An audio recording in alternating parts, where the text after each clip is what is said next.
De Kinsey à Masneff, la pédophilie de réseau. Bonjour, j'espère que vous allez bien. Avec Colombe, nous avons le plaisir d'accueillir Francesca J., journaliste et auteure du livre L'arme la plus meurtrière, et Marion Sigaud, conférencière et auteure de nombreux ouvrages, le plus récent étant De l'amour, du crime, du sexe et des enfants. Ce dernier étant consacré à l'écrivain pédocriminel Gabriel Masneff. Mais pas seulement. Lui-même se revendiquant d'appartenir à une secte, nous allons donc replacer Masneff dans son contexte de la pédophilie autrefois cachée et aujourd'hui mise en avant. Nous allons essayer de comprendre comment et pourquoi et surtout par qui. Marion Sigaud nous apportera les clés historiques, notamment les recherches qu'elle a publiées dans son livre La Marche Rouge en 2009 puis en 2015 avec une autre maison d'édition, et ainsi que son analyse psychologique de Masneff.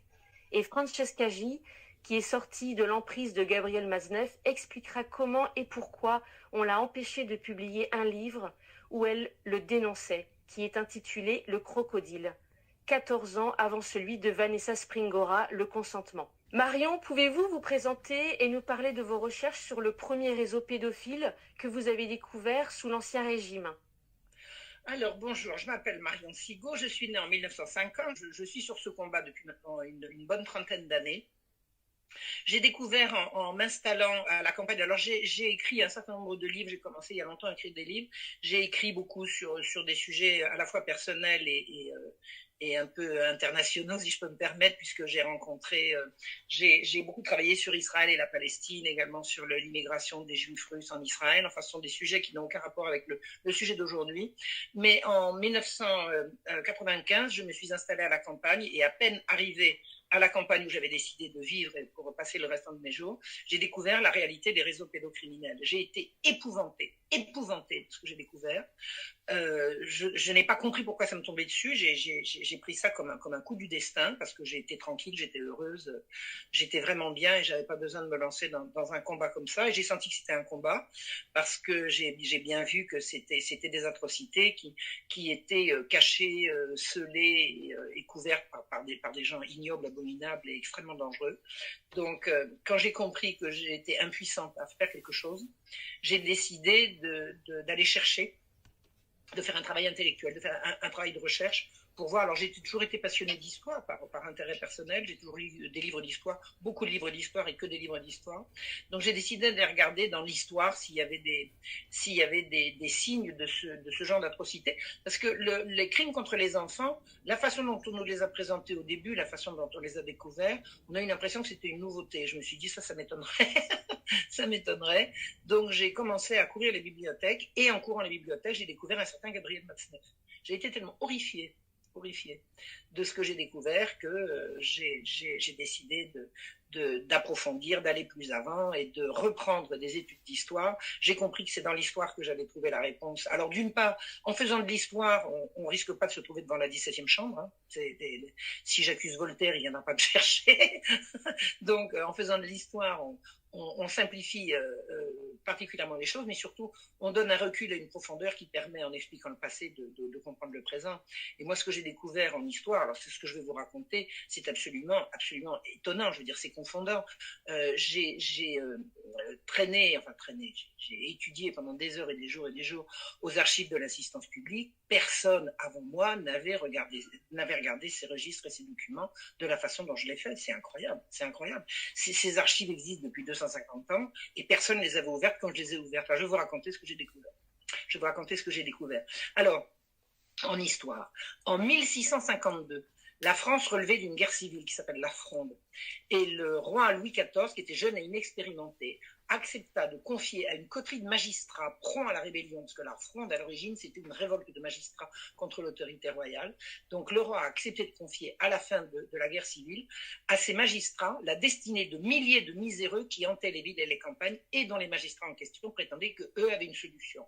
Alors, qu'est-ce que c'était les miséreux qui hantaient les villes et les campagnes? Eh bien, vous aviez des pauvres victimes des événements. Dans une guerre civile, vous avez des gens qui perdent leur maison, qui perdent leurs biens, qui perdent leur subsistance et qui qui herdent à la recherche d'un abri ou d'un peu de pain, et vous aviez également les gueux organisés en bandes de professionnels pour détrousser les passants ou exciter la pitié. Donc les magistrats ont proposé en 1652, donc au lendemain de la Fronde, ils ont proposé à Louis XIV de s'en occuper. Ils ont dit, voilà, Majesté, nous avons un projet tout prêt. Si vous acceptez de nous laisser nous en charger, nous allons régler le problème de la mendicité agressive dans les villes. Alors, vous aviez des gens qui se plaignaient en disant, on peut pas mettre un pied dehors sans être agressé par des gens qui vous exhibent leurs moignons. Alors, quelquefois, c'était des faux moignons, mais quelquefois, c'était des vrais. Donc, il y avait des mesures de police à prendre. Et les magistrats du Parlement de Paris ont dit au roi, Majesté, nous avons un projet, ça s'appelle l'hôpital général, et le roi a signé. Voilà. Alors c'est un petit peu surprenant, mais il a signé. Alors, ce que ces magistrats proposaient, c'était le renfermement des mendiants. Renfermer dans l'ancien français, ça veut dire interner, en fait. Quand vous prenez quelqu'un et que vous le mettez dans un asile, par exemple, ça s'appelle un renfermement.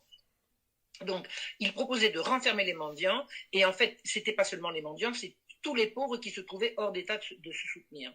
Votre maison avait brûlé, ben vous n'avez plus qu'à vous laisser enfermer à l'hôpital général. Vous voyez ce que je veux dire? Il n'y avait plus d'autres solutions. Avant l'hôpital général, il y avait des solutions religieuses. Il y avait toujours une association caritative susceptible de venir en aide aux miséreux. À partir de la création de l'hôpital général, dès que vous n'êtes plus en état de vous soutenir, vous êtes obligé de vous laisser renfermer à l'hôpital général. Et alors, dans cet hôpital général, on convergeait sous l'unique autorité des juges du Parlement de Paris, les femmes et les jeunes filles à la Salpêtrière à Paris, les hommes, alors je parle pour Paris, après ça s'est répandu sur toute la France, les hommes et les adolescents à Bicêtre, les Bicêtre c'est aujourd'hui la commune de Kremlin-Bicêtre, au sud de Paris, et les jeunes garçons, c'est-à-dire entre 5 et 12 ans, à la Pitié. La Pitié, c'est à l'heure actuelle à côté du Jardin des Plantes à Paris. Les tout petits de 0 à 2-3 ans, étaient reçus dans un établissement qui s'appelle La Couche. Et quand ils avaient l'âge, ils rejoignaient l'un ou d'autres des établissements, c'est-à-dire soit la Salpêtrière, soit la Pitié, la Salpêtrière pour les filles et la Pitié pour les petits garçons. Donc cette organisation de l'hôpital général était totalement opaque. Les choses avaient été faites que seuls les administrateurs pouvaient regarder ce qui s'y passait. Et si vous vouliez aller regarder ce qui se passait, il fallait, si vous vouliez écrire, et tenez-vous bien, j'ai trouvé ça dans le code de l'hôpital, si vous vouliez écrire un article sur l'hôpital général, il vous fallait l'autorisation écrite de 3 directeurs. Je sais pas si vous voyez le truc. Alors, qui c'est qui va aller s'embêter, aller chercher des directeurs, et vous voulez me signer là, que vous voulez bien que je vous fasse un article, enfin bon. Donc, c'était vraiment une organisation tout à fait opaque, qui a absorbé rapidement toutes les institutions charitables qui précédemment étaient entre les mains de l'Église, entre les gens d'église. Donc, il y a toujours eu des gens d'église qui portaient secours aux miséreux, aux orphelins, à ceci ou cela. Notamment, on connaît le grand monsieur Vincent, Vincent de Paul. Il avait une organisation qui s'occupait des tout petits. Vincent de Paul, malheureusement, est mort peu de temps après la création de l'hôpital général. Et hop, l'hôpital général a mis la main sur toute son œuvre et tout a été absorbé. Donc, tout ce qui portait secours aux miséreux ou aux enfants trouvés était sous la tutelle exclusive de messieurs les magistrats du Parlement de Paris, administrateurs de l'hôpital. Donc rapidement, il y a eu, alors depuis la création de l'hôpital général et ensuite dans tout le XVIIIe siècle suivant, des batailles homériques pour la direction et le contrôle de ce qui se passait à l'hôpital. Alors pourquoi? Voilà. Je ne peux pas vous raconter ça en 2 mots, c'est absolument homérique. Ça a été des bagarres invraisemblables qui sont terminées par des grèves générales de la magistrature. C'est absolument hallucinant. Ça a été une guerre insensée. La guerre consistant pour les magistrats à dire venez pas regarder ce qui se passe, et pour le roi et pour l'autorité de l'Église en disant qu'est-ce qui se passe là-dedans. Voilà.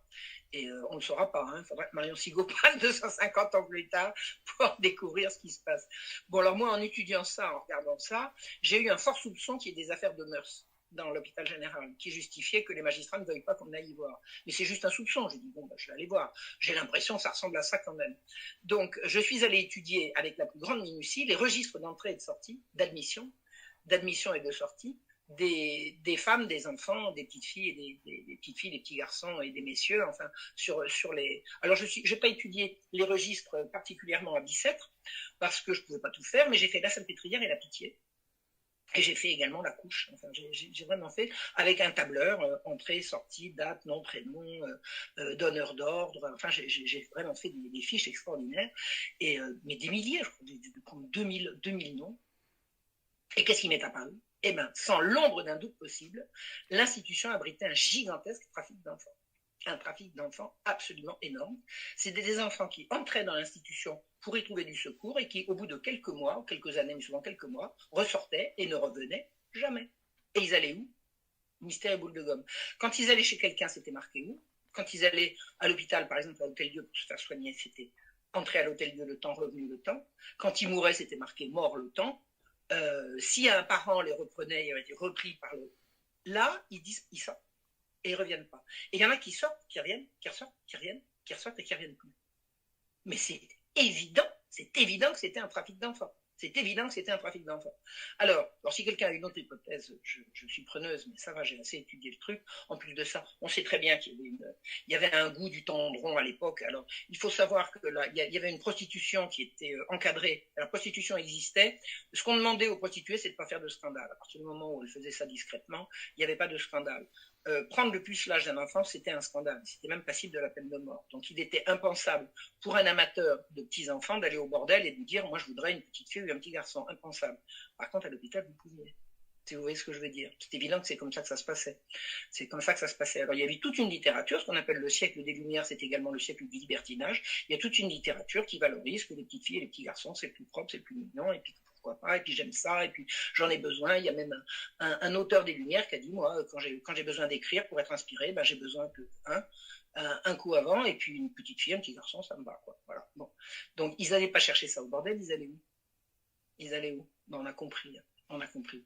Donc, l'existence d'un réseau pédocriminel n'est absolument plus douteuse maintenant, c'est une évidence. Et une rumeur, alors c'était pas vérifié, mais une rumeur, ça court quand même, disait que le roi Louis XV couchait avec des petites filles. Alors, il ne les prenait pas à l'hôpital général, ça c'est une évidence. Mais en attendant, comment voulez-vous qu'un roi à qui on met des petites filles dans son lit aille faire le ménage à l'hôpital général en disant « je veux savoir ce qui se passe, taisez-vous ».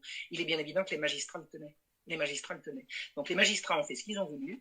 Il y a eu une bataille homérique pour la direction de l'hôpital général. Les magistrats ont essayé à un moment donné de le faire mettre en prison l'archevêque de Paris, parce que l'archevêque de Paris devait siéger en droit à l'hôpital général. Ils ont tout fait pour l'empêcher de siéger. L'archevêque s'est obstiné et à un moment donné, il y a eu un mandat d'arrêt contre lui. Un mandat d'arrêt contre l'archevêque de Paris. Donc le roi a réussi à mettre l'archevêque à l'abri in extremis, et vous imaginez la guerre que c'était. Absolument insensé. Donc, au bout d'un moment, le roi avait quand même réussi à avoir le dernier mot, en principe, et puis hop, il a tout annulé.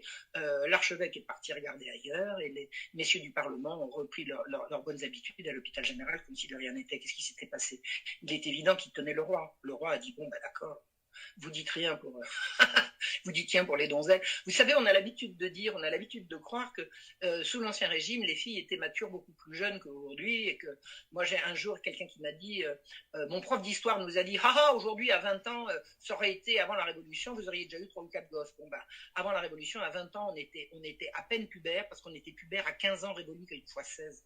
Hein, et l'âge moyen des noces des filles sous l'Ancien Régime à cette époque-là, c'était 24-25 ans. Donc c'est juste l'inverse. Donc si le roi couchait avec une gamine de 14 ans, c'était une petite fille, c'est comme ça qu'on disait à l'époque. Donc moi, ce que je comprends, c'est que le roi, grâce au travail acharné à l'opposition héroïque de l'archevêque de Paris et d'un certain nombre de gens, a réussi à comprendre qu'il fallait mettre de l'ordre à l'hôpital général et devant la bronca, et il a été obligé de faire un coup de force, il a exilé le Parlement. Il a fait un coup de force et brusquement, il est revenu en arrière, il a tout. Moi, à mon avis, c'est simplement parce qu'il était tenu par un chantage, et des juges qui se servent de petites filles et de petits garçons dans une institution charitable vont pas s'en laisser compter par un roi qui fait pareil. Hein. Donc tu dis rien, je dis rien, et puis voilà. C'est du moins ce que j'ai compris, mais jusqu'à preuve du contraire, je pense que c'est moi qui ai raison. Puis si je me suis trompé quelque part, je ne demande qu'à rectifier. Voilà. Donc c'est ça que j'ai découvert. J'ai relevé le nom, le prénom, la date d'entrée et la date de sortie d'environ 2000 petits-enfants. 2000 petits-enfants avec leur date de naissance, leur date de baptême, le nom de leur père, le nom de leur mère. Quelquefois, ces petits-enfants étaient là, ils n'étaient pas orphelins, ils étaient là comme pauvres. Quelquefois, ces petits-enfants avec leur mère dans la même institution, dans un autre dortoir. Si vous étiez une femme pauvre, que vous entriez à l'hôpital général avec votre petite fille à la main, vous entriez, on vous mettait dans un dortoir et vous ne revoyiez plus votre petite fille qu'elle est dans un autre dortoir. Et en l'occurrence, elle pouvait disparaître et ne jamais revenir. C'est une épouvante, c'est un cauchemar. Ce que j'ai découvert à l'hôpital général, c'est un cauchemar. Et c'est ça qui m'a fait écrire La Marche rouge. Mais La Marche rouge, c'est en référence à une révolte de parents, mais c'est un autre sujet. N'en parlons pas aujourd'hui, sinon on va oublier Matzneff, et c'est quand même de lui qu'il est question. Donc j'ai découvert la réalité de réseaux pédocriminels organisés en haut lieu par des magistrats, c'est-à-dire juges et parties. Juge est parti, si votre enfant disparaît et que vous allez porter plainte au juge et que le juge c'est celui qui vous l'a, vous voyez ce que je veux dire, c'était absolument épouvantable, puis ça rappelle quelque chose quand même. Il y a des gens à qui ça évoque des réalités contemporaines. Francesca, pouvez-vous vous présenter également? Bonjour, donc je suis Francesca G. J'ai rencontré Gabriel Matzneff quand j'avais 15 ans, en 1973. Il m'a mis le grappin dessus tout de suite. Il était très très fort pour ça. Et moi, j'étais une jeune fille assez naïve et pas très protégée en fait. Et je me suis retrouvée dans une sorte de relation hypnotique avec lui. Très vite, c'était l'enfer, mais je n'ai pas réussi à le quitter. J'ai essayé plusieurs fois. Et lui ne se laissait pas quitter. Il se débrouillait toujours pour me récupérer. Et donc, cette histoire a duré jusqu'à ma majorité, presque 3 ans. Ensuite, j'ai fait ce que je pouvais pour l'oublier, pour ne plus y penser. Mais lui n'a pas arrêté de me harceler, surtout dans ses livres. Et il était repris par les journalistes qui l'entouraient, qui disaient la même chose sur moi, qui répétaient ses insultes. Et ces éditeurs laissaient tout passer, que j'étais victime d'un harcèlement en bonne et due forme. Donc, je suis devenue journaliste, j'ai vécu à l'étranger, j'ai pas mal voyagé. Vers l'âge de 35 ans, je suis revenue en France, je me suis posée. Et là, toute cette histoire m'est retombée dessus. Et j'ai compris qu'il fallait que je l'affronte. Donc, je me suis mise à écrire dessus parce que, en fait, j'avais pas très confiance dans les psys et je pensais qu'il fallait que je règle ça par l'écriture. Donc, j'ai sorti mes archives et j'ai préparé un premier manuscrit. Ce manuscrit a été présenté en 1994 à une maison d'édition, le Mercure de France, par Marek Alter, qui était lecteur pour cette maison. On m'a dit que la note de lecture était favorable, que le comité de lecture a regardé le livre, et puis ils ont décidé de ne pas le publier. De toute façon, c'était pas un travail très abouti. J'avais encore beaucoup de mal à voir tous les... à bien analyser ce qui s'était passé et j'étais encore dans une sorte d'emprise vis-à-vis de lui, c'est-à-dire que j'avais beaucoup de mal à me détacher de sa vision des choses et d'avoir la mienne. Le titre de ce premier manuscrit était « Autopsie d'une passion ». 10 ans plus tard, je décide de reprendre ce projet parce que le harcèlement n'avait pas cessé. Il pesait sur moi d'une façon qui était juste insupportable. Dès que j'y étais de nouveau, parce que tout ça était public, c'était pas tout ça. Je veux dire, Matzneff réglait ses comptes en public sur la place publique, et du coup, dès que je retombais sur quelque chose qu'il disait ou écrivait sur moi, ça me retraumatisait, ça me replongeait dans quelque chose de vraiment compliqué à vivre. Et puis bon, je voyais qu'il jouissait d'une impunité juste hallucinante qui m'indignait et qu'il était extrêmement protégé. Donc, il fallait absolument que je fasse un vrai manuscrit, hein, quelque chose de plus viable. Et donc là, j'ai raconté un peu mon histoire, mais surtout, j'ai fait une sorte d'enquête sur lui-même et sur son fonctionnement pathologique. Et pour qu'on ne m'accuse pas d'inventer, j'ai mis dans le manuscrit des centaines de citations de lui, dont la plupart sont tirées de livres qui sont aujourd'hui introuvables, puisque on en parlera plus tard, mais les livres de Matzneff ont été retirés de la circulation en grand nombre. Et ce manuscrit a eu plusieurs titres. Finalement, j'ai opté pour Le Crocodile. Et je m'apprête enfin à publier ce manuscrit de 2004 sous son titre « Le Crocodile ». Parce que je fais une petite précision, Francesca. Quand on parle de harcèlement que vous avez subi, c'est que toute votre histoire a été notamment publié dans La Passion Francesca. Et il a, lui, Gabriel Maznev, publié des lettres que vous lui avez envoyées dans une période. Et il a omis, effectivement, dans le lot de lettres de Metzel, qui dénotait un peu plus l'enfer dans lequel vous viviez avec lui. Donc c'est ça, ce harcèlement. Il y a aussi un livre avec une de vos photos en page de couverture. Le livre avec ma photo, c'est vrai, et oui, c'est ça. Ce harcèlement, en fait, c'est qu'il il écrivait des choses extrêmement insultantes à mon égard, et puis extrêmement insultantes et indiscrètes. Et puis, il publiait mes lettres, il a publié mes lettres dans 2 de ses livres. Et en fait, il faisait tout pour qu'on me reconnaisse. Et comme j'étais dans un milieu qui était quand même assez proche du sien, puisque j'étais journaliste à Paris, en fait, tout le monde était au courant. Et je ne pouvais pas me défendre, j'arrivais pas à me défendre. Si je peux me permettre, il a toujours demandé à ses entre guillemets victimes de lui écrire des lettres pour qu'il puisse s'en servir après. Oui, c'est ça. En fait, il avait un fétiche, il avait un vrai fétiche autour de ses lettres. Et donc, il a des collections invraisemblables de lettres, dizaines de femmes, de jeunes filles, qu'il a d'ailleurs mises à l'abri dans un organisme qui s'appelle Institut des mémoires de l'édition contemporaine, l'IMEC. Et il a toujours annoncé son intention de faire publier ses lettres après sa mort, quoi, quand plus personne ne pourrait le poursuivre.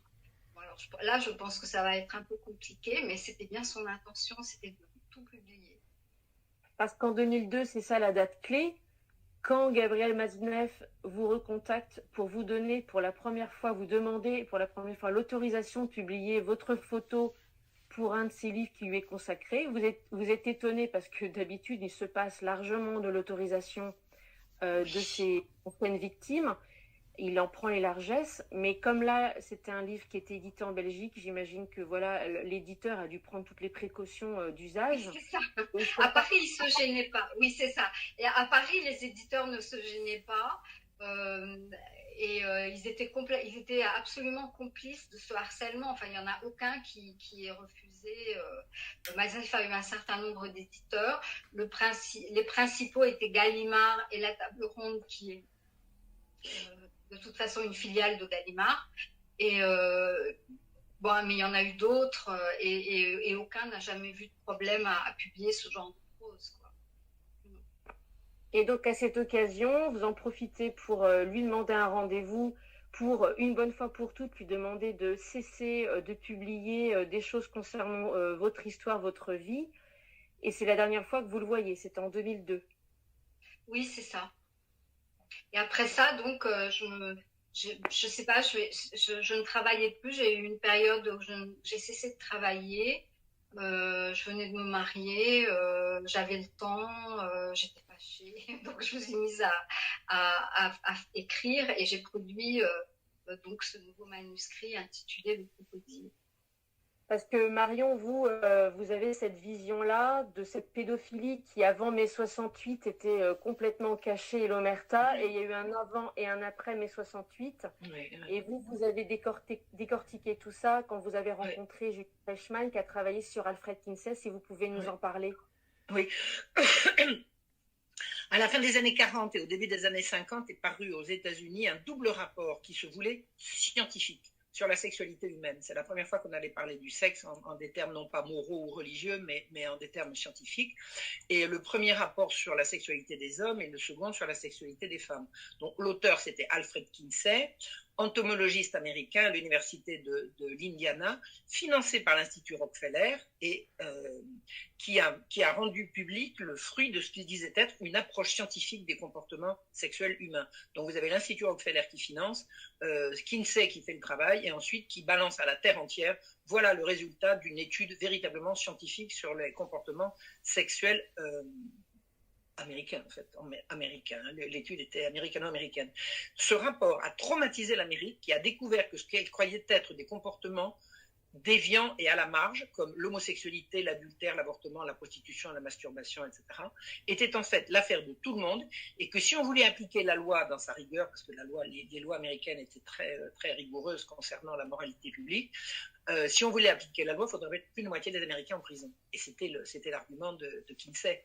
Il disait, vous voulez appliquer la loi, ben, allons-y, mais moi, on vous explique qu'un homme sur 10 est homosexuel régulier et 9 sur 10 ont au moins essayé, quoi. Enfin, bon, je vous donne les chiffres comme ça à la louche, c'est pas forcément les bons, mais c'est dans l'esprit, c'est ce qu'il disait.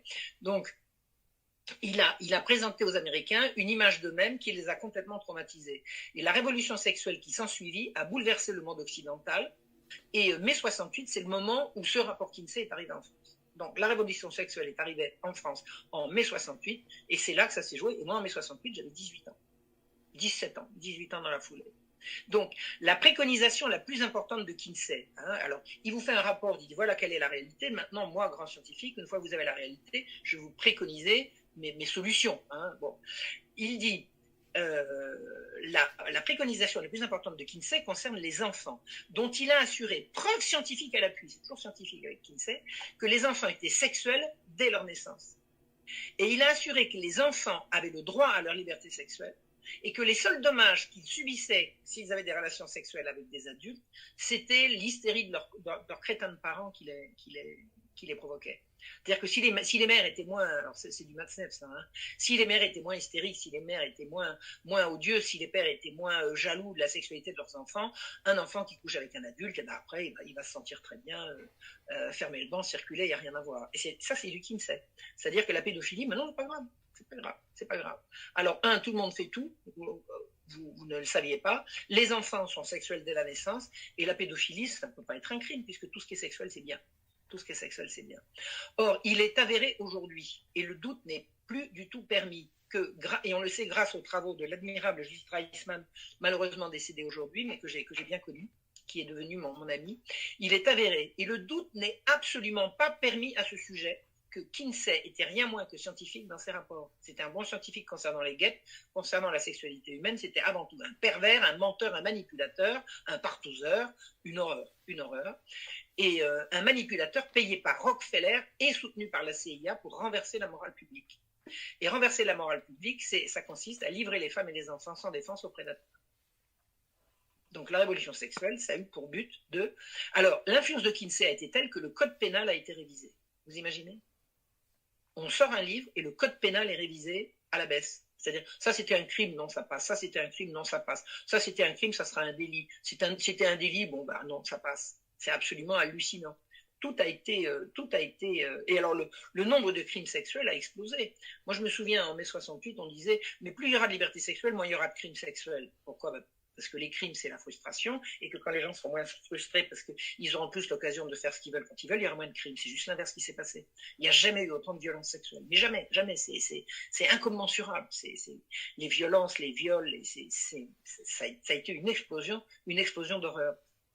Alors, la situation aujourd'hui, 70 ans après, aujourd'hui, vous avez des enfants qui violent des enfants dans les cours d'école maternelle. C'est pas mal, hein ?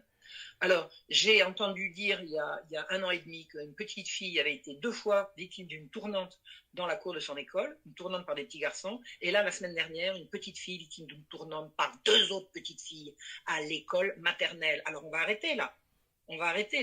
Ou on continue. Qu'est-ce qu'on fait là ? Donc, rien ne semble... Alors, aujourd'hui, qu'est-ce qui se passe ? L'homosexualité est promue absolument partout. On enseigne la sodomie à l'école. Alors là, moi, faut pas me la jouer. J'ai vu, de mes yeux vus, un programme d'éducation à la sexualité au Québec. On m'a montré une double page en quadrichromie avec à ma gauche l'appareil sexuel féminin et à ma droite l'appareil sexuel masculin. Et au milieu, l'anus. Anus masculin, anus féminin, vous connaissez le truc, non ? Et on met l'anus dans l'appareil sexuel. Voilà, vous avez compris. Donc en fait, rien ne semble vouloir arrêter le déferlement de sexe dans l'espace public. Maintenant, c'est partout. C'est ça la révolution Kinsey. Or, tout cela est le fruit d'une fraude gigantesque qu'il serait facile d'exposer si les pouvoirs publics ne freinaient pas des cas de fer pour empêcher d'aller y voir. Or, toute la politique, à la fois d'éducation sexuelle, d'éducation à la sexualité et toute la sexologie se réfère aux fraudes Kinsey que personne n'a remis en question. Le travail de Judith Reisman est disponible disponible en français depuis 4-5 ans, puisque j'ai contribué c'est moi qui l'ai fait venir en France, et j'ai trouvé, alors pas l'intermédiaire de la maison d'édition d'Alain Soral d'un côté et les éditions de Saint-Rémy de l'autre, on a sorti en français 2 de ses principaux ouvrages, j'ai contribué à la traduction collective de son dernier ouvrage qui faisait seulement une centaine de pages alors que ses autres c'était vraiment des gros pavés. Donc Judith Reisman est absolument disponible en français, c'est pas la peine de lever des fonds, à dire on a besoin d'argent pour traduire Judith Reisman. Non, c'est fait. On a surtout besoin de gens intelligents pour lire ce qu'il y a dedans et pour faire circuler. Et à l'heure actuelle, donc les travaux de Judith Reisman sont disponibles et à l'université en France, on n'apprend que du Kinsey. C'est criminel. Donc personne n'a remis en question Kinsey. Judith Reisman avait reçu une bourse pour faire une étude. Elle a été obligée de rendre l'argent tellement les lobbies se sont précipités. Alors, elle a été mise en cause, salie. Mais c'est effroyable tout ce qu'on lui a fait subir. Droite comme un nid, elle n'a jamais fléchi. Elle est morte. Ça, c'est la vie. Mourir, ça fait partie de la vie. Mais sinon, elle a jamais fléchi, elle n'a jamais reculé. Et elle a fait, par l'intermédiaire de ses livres, ce qu'elle ne pouvait pas faire par la voie institutionnelle. L'institution est totalement pourrie. Donc voilà. En France, donc, toute la sexologie se réfère à Kinsey. Et toute l'éducation à la sexualité qui est devenue maintenant obligatoire se réfère à Kinsey. Or, Kinsey était un criminel. Voilà ce que j'ai découvert. Voilà ce que je me tue à dire depuis maintenant un certain nombre d'années. Effectivement, et en France, Gabriel Maznev était quand même, comme vous dites souvent, Francesca, la tête de gondole de la pédophilie normalisée sur les plateaux télé, c'est ça? Oui, c'est exactement ça. Et c'est une des raisons qui m'ont poussée à écrire, ça fait presque 20 ans maintenant. Je veux dire, je voulais absolument, et la forme que j'avais choisie, c'est-à-dire avec beaucoup de citations de lui, je me disais non mais ils n'ont pas compris. Je vais leur montrer en reproduisant ce que Maznev écrit. Et en fait, c'est moi qui n'avais pas compris à quel point il était protégé et intouchable. Parce que une fois que j'ai eu ce manuscrit était prêt, alors là, pour essayer de le faire publier, c'était un vrai parcours d'obstacles. Et pour finir, ça n'a pas fonctionné, j'ai pas réussi.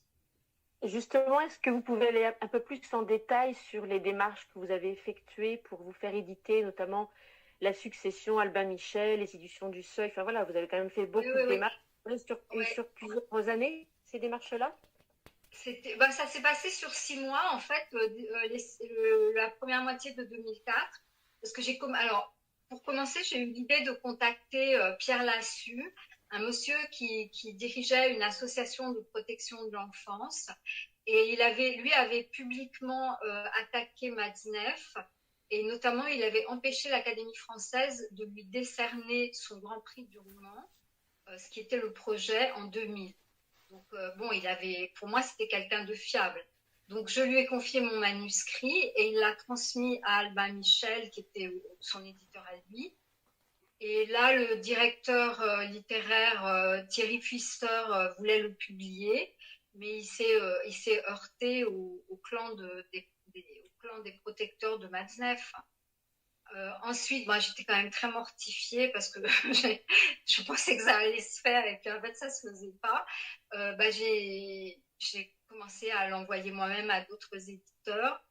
Je l'ai envoyé aux éditions de Lutèce, à Liana Lévy et chez Bayard à Geneviève Jorgensen. Et je l'ai également remis, il a également été remis à un éditeur du Seuil qui s'appelait Stéphane Leroy, il est plus au Seuil. Liana Lévy, qui en fait m'avait été conseillée par Denise Bombardier, n'a pas répondu, mais tous les autres ont tenu à me rencontrer et ils avaient l'air absolument catastrophés par ce que j'avais écrit. C'était vraiment bizarre. Ils ne voulaient pas le publier, mais ils voulaient me voir et ils étaient très mal à l'aise, quoi. Très mal à l'aise et c'est comme si, en fait, ils voulaient me voir pour voir quelle tête j'avais, pour un peu me jauger. Alors Geneviève Jorgensen, elle m'a j'ai déposé le manuscrit. Je crois que le lendemain ou le surlendemain, j'avais une invitation à déjeuner. Et elle m'a proposé d'envoyer le manuscrit à une éditrice de la maison Grasset qui s'appelle Martine Boutan et qui est un peu sa cousine. Et alors là, c'est là que j'ai vraiment touché le fond de l'impasse parce que Martine Boutan m'a fait, en tout, je lui ai remis 3 versions différentes de ce travail. Sur une période de 2 ans et ça n'allait jamais, c'était jamais assez bien. En même temps, il fallait absolument pas que j'aille le proposer ailleurs parce que elle me disait mais vous rendez pas compte les ennuis que vous allez avoir, ils vont se déchaîner sur vous. Et pour finir, elle m'a dit bah je ne pense pas que vous allez y arriver. En d'autres termes, mon livre était nul, j'étais incapable d'écrire.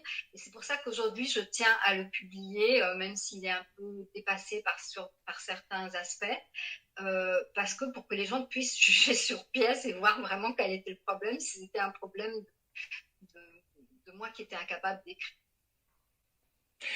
Si vous aviez été incapable d'écrire, il vous l'aurait dit tout de suite quand même, faut pas exagérer, il se fout du monde. Oui, c'est ça. Quelqu'un vous l'aurait dit dès le début quand même, ça se sait vite ça, si quelqu'un ne sait pas écrire quand même. Non, oui, en fait, ils m'ont fait perdre du temps, ils m'ont fait... Bien sûr, c'est une façon de s'occuper, bien sûr. Ouais. Et il y a aussi cette période où vous avez décidé de faire appel à l'auto-édition aussi. Ça, c'est aussi assez marquant ce qui vous est arrivé. Bah, ça, oui. Alors, là, on est... Au début 2020, il y a un énorme scandale parce qu'il y a la publication d'un livre qui s'appelle Le consentement, ce qui est d'ailleurs un drôle de titre, de Vanessa Springora, où elle dénonce Matzneff. Et ce qui est très intéressant, c'est que ce livre est publié par les éditions Grasset. Donc, à ce moment-là, bah, toute la presse se met à parler de Matzneff, mais avec un gros malaise, parce qu'en fait, toute la presse avait été complice de Matzneff et avait participé à sa promotion. Enfin, il n'existait que grâce aux médias. Donc, à ce moment-là, quand je me rends compte que je me suis fait avoir, et ben je me remets. Alors, entre-temps, je n'avais jamais vraiment lâché le morceau. J'avais écrit beaucoup de choses autour de ça. Et là, en fait, il me manquait la dernière pièce du puzzle qui était la trahison de Grasset. Et donc là, je me mets à écrire et je fais un nouveau manuscrit assez différent et que j'intitule L'arme la plus meurtrière. Et là, je me dis, non, mais c'est pas possible. Alors, il y avait eu des articles dans la presse sur moi. Bon, bah là, forcément, ils vont quand même me publier ce livre. Et ben non, personne ne voulait C'est même pas qu'ils ne voulaient pas le publier, c'est qu'ils ne voulaient pas le lire. Donc, il y a un certain nombre d'éditeurs qui ont été contactés par une personne que j'avais chargée de m'aider à trouver un éditeur, justement. Et tout le monde disait, non, on n'est pas intéressé, on ne veut pas le voir, on ne veut pas le voir, on ne veut pas le voir. Et donc là, il y a une nouvelle série de péripéties assez désagréables parce que vraiment, on a tout fait pour me mettre les bâtons dans les roues, qui a abouti au fait que finalement, je l'ai publié en auto-édition. Et Marion, dans le livre que vous avez écrit justement sur Matzneff, vous avez beaucoup insisté sur l'analyse psychologique dans votre livre de l'amour et du crime, du sexe et des enfants. Oui, j'ai découvert, j'ai été frappée en lisant Gabriel Matzneff de la profondeur de son narcissisme, qui l'empêche totalement de voir la personne qui est en face de lui. C'est effrayant, c'est caricatural. Il fait l'amour, il parle d'amour, il jure son amour, il ressasse page après page combien fort il s'est aimé, et à aucun moment, jamais il ne tient compte de la personne qu'il a en face de lui, dès qu'elle exprime un vœu ou un désir qui n'est pas la satisfaction de son plaisir à lui. C'est absolument effroyable. Donc, si la jeune personne qui est en face de lui exprime un vœu ou un désir, elle devient une emmerdeuse, comme les autres, et il met tout le monde dans le même sac. Alors, j'en ai lu plusieurs des livres de Matzneff quand même, je ne me suis pas contentée d'un seul. Donc, il instrumentalise totalement sa partenaire, qui est parfaite quand elle le satisfait, et insupportable quand elle prétend exister. Et c'est ni plus ni moins que ça. Alors, je viens de relire, mais alors avec émis avec douleur. Je viens de relire La Passion de Francesca. Alors d'abord, douloureusement, parce que je connais Francesca et que je l'aime beaucoup et que maintenant je recolle. Hein, quand j'ai lu la première fois, je ne connaissais pas Francesca, maintenant je la connais, donc c'est d'autant plus douloureux. Et je suis sidérée de trouver ce sentiment de malaise qui accompagne la lecture de tout Matzneff. C'est systématiquement comme ça. Il montre une Francesca délicieuse, amoureuse, dotée de toutes les qualités, qui brusquement, sans raison aucune, devient odieuse et le martyrise. Alors, elle est omniprésente dans le récit, à la fois elle n'apparaît nulle part en tant qu'elle-même. Elle est là tout le temps et on ne sait pas qui elle est. On ne sait rien d'elle. On apprend qu'elle pique des crises, qu'elle crie, qu'elle fait des scènes, mais sans aucune raison. Comme ça, brusquement. Brusquement, elle fait des scènes, elle se met à hurler, elle balance des trucs par la fenêtre et tout. Mais à d'autres.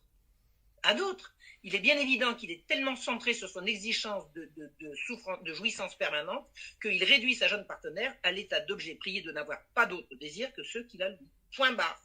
Et on retrouve ce schéma dans ses autres livres, avec d'autres amantes qui, dès qu'elles expriment un ressenti autre que le désir de lui, deviennent ses ennemis. Et alors là, il s'en débarrasse avec la dernière cruauté. Alors c'est un sadique revendiqué, hein, Matzneff. D'abord, il dit du bien du marquis de Sade. Alors quand vous avez compris ce que c'est que le marquis de Sade, il suffit d'ouvrir une demi-page du marquis de Sade, vous avez compris. Moi, j'en ai lu plus qu'une demi-page pour les besoins de mes recherches. Franchement, on peut difficilement trouver plus dégueulasse. C'est immonde. Enfin, bon. Lui, il fait partie de ces gens qui considèrent que c'est un divin marquis. Alors c'est dire. Donc il se débarrasse de la fille qui a émis simplement un truc qui n'est pas ce qui l'intéresse, et une fille qui pleure et qui crie, qui se désespère, c'est pas une fille qui souffre, c'est une folle, c'est une hystérique, c'est une malade, c'est une emmerdeuse, c'est une misérable salope. Voilà, et c'est ça. Et tout Matzneff est là-dedans. C'est ahurissant. Donc, seules les filles très jeunes peuvent se faire avoir au baratin de ce bonimenteur. Il est bien évident qu'une fille, une jeune femme qui va avoir un petit peu d'expérience, elle ne va pas se laisser avoir à ce boniment. Alors, c'est certainement la raison pour laquelle il recherche des filles si jeunes. C'est que quand on est jeune, on est sans défense, on connaît pas toutes ces ficelles. Et il n'a rien d'autre à faire de ces 5 journées que de raconter par le menu comment il fait pleurer les filles et comment il sodomise les petits garçons. Alors on doute bien qu'il sodomise les deux, mais en l'occurrence, dès qu'une fille pousse des hurlements, il est content, il tient son truc. Mais je la croyais modérée, je la croyais pondérée, mais elle est complètement folle, elle hurle, mais qu'est-ce qu'elle a? Oh là là, j'en ai marre. Alors il faut le plaindre. La fille hurle, c'est lui qu'il faut plaindre parce qu'il était tellement heureux, il était heureux avec elle, brusquement, elle lui claque dans les mains. Et c'est un malade, ce mec, c'est un malade. C'est épouvantable, c'est éprouvant. Et alors c'est d'autant plus éprouvant que quand on veut lire Matzneff et qu'on se l'appuie page après page, c'est d'un ennui. C'est creux, c'est vide, c'est absolument, excusez-moi, mais bon, je m'y connais pas beaucoup en littérature, mais je sais quand même lire des livres, hein, j'en lis quand même plusieurs centaines par an. Il y a des gens qui ont quelque chose à dire, puis d'autres qui font du délayage. Lui, à part qu'elle est merveilleuse, je l'aime, et puis elle m'emmerde, je ne la supporte plus, qu'est-ce qu'il raconte? Il a visité un musée, une exposition, il a dîné avec machin, avec tout. C'est vide, c'est creux, il n'y a rien si ce n'est je couche avec des personnes très jeunes, je trouve ça très bien, et grâce à moi, eh bien, je vais ouvrir la voie aux autres, parce que c'est ça le truc. C'est le poisson pilote de la pédophilie. Alors, sa carrière est vraiment étonnante. Il aurait dû tomber 100 fois pour détournement de mineurs, parce que les lois existent encore, et ça m'est toujours sorti. Alors, il est évident qu'il est ultra protégé. Ça, je m'en suis rendu compte en le lisant. Hein. J'ai pas fait les recherches qu'a fait Francesca, mais ça apparaît. Quand il dit je suis allé à un rendez-vous avec une jeune fille que sa mère, dont la mère m'attendait de pied ferme, et j'avais dans mon portefeuille une lettre très amicale du garde des Sceaux. Si on n'a pas compris, c'est qu'on ne veut pas comprendre. Donc, il est ultra protégé en haut lieu et en très, très haut lieu. Et alors j'ai appris à ma grande surprise récemment qu'il ne vivait même pas de ses droits d'auteur, parce que moi j'ai cru qu'il vivait comme ça, comme un prince, il couche toute la journée et puis après il le raconte et puis après il recommence. C'est avec ça qu'il vit. Bah, pas du tout. Il n'a jamais suffisamment vendu de bouquins pour vivre sur un grand pied comme ça. Il était subventionné. Et ça c'est sidérant. J'ai vraiment cru qu'il vivait de sa pédophilie et en fait non, il y avait des gens qui le faisaient vivre. Et ça, c'est quand même. Alors, c'est paru, hein, lors de l'affaire Vanessa Springora, c'est paru qui lui versait des subventions. Il touche de l'argent comme ça tous les mois pour se payer. J'ai trouvé une citation dans La Passion de Francesca ce matin. Il y a des gens qui gagnent leur vie. Moi, je me contente de. Il y a des gens qui gagnent de l'argent. Moi, je me contente de le dépenser. Connard. S'ils se contentent de le dépenser, c'est qu'il y a des gens qui s'échinent pour le travail et pour le viser. Oh là là, c'est vraiment immonde. Donc voilà, c'est un pédophile professionnel payé à coucher et à raconter ses phrases, qui est protégé par un monde de prédateurs dont il est le poisson pilote en route vers la destruction totale de l'innocence des enfants au profit des prédateurs. Parce que c'est ça le but. Le but, c'est que l'enfant ne soit plus du tout protégé. D'ailleurs, de plus en plus maintenant, ça apparaît. Les parents sont de plus en plus considérés comme des ennemis des enfants, qui les empêchent de jouir, qui les empêchent de changer de genre, qui les empêchent de... Vous vous rendez compte, mon père, il m'a parlé, il m'a menacé d'une fessée. Ah bon, il t'a menacé d'une fessée, allez hop, son compte est bon. Bon, les parents sont les ennemis des enfants, je suis désolée. Le père, l'autorité paternelle, en tout cas parentale, dans l'absolu, mais paternelle, surtout, parce que c'est comme ça que ça s'est passé depuis la nuit des temps, c'est la protection majeure des enfants. Et j'ai remarqué, ça n'était pas le cas que pour Francesca, mais dans différents cas racontés par Matzneff, toutes les filles avec qui il couche, elles n'ont pas de père digne de ce nom. Clairement. Clairement. S'il y avait un père, il y aurait un bourre-pif et ça serait vite réglé. Donc il s'attaque à des filles qui ne sont pas protégées par un papa. Alors moi je vais dire un gros mot, vive le patriarcat. Voilà. Je vais encore me faire des amis, j'assume. Je trouve que le patriarcat, c'est très bien. Effectivement, Marion, vous parlez des pères absents dans toutes les victimes de Matzneff. Et pour vous, Francesca, vous aviez un père, mais lui, de manière hallucinante, il a accueilli Gabriel Matzneff avec félicité. Vous pouvez nous raconter un peu comment ça se passait entre votre père et Gabriel Matzneff? En fait, je n'avais pas vraiment un père parce que j'ai rencontré Matzneff quelques mois après la séparation de mes parents et mon père a juste disparu, quoi. Il a même... on le voyait de temps en temps, mais je me souviens, il est parti 3 mois en Angleterre.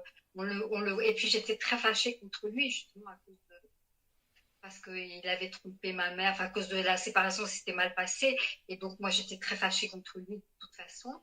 Et alors, mon père, très mystérieusement, a tenu à rencontrer Matzneff. Et en fait, il y avait une telle complicité entre eux que c'était moi qui étais exclue, si vous voulez. Enfin, c'était très bizarre. C'est-à-dire que Matzneff était très clairement... Il faut bien...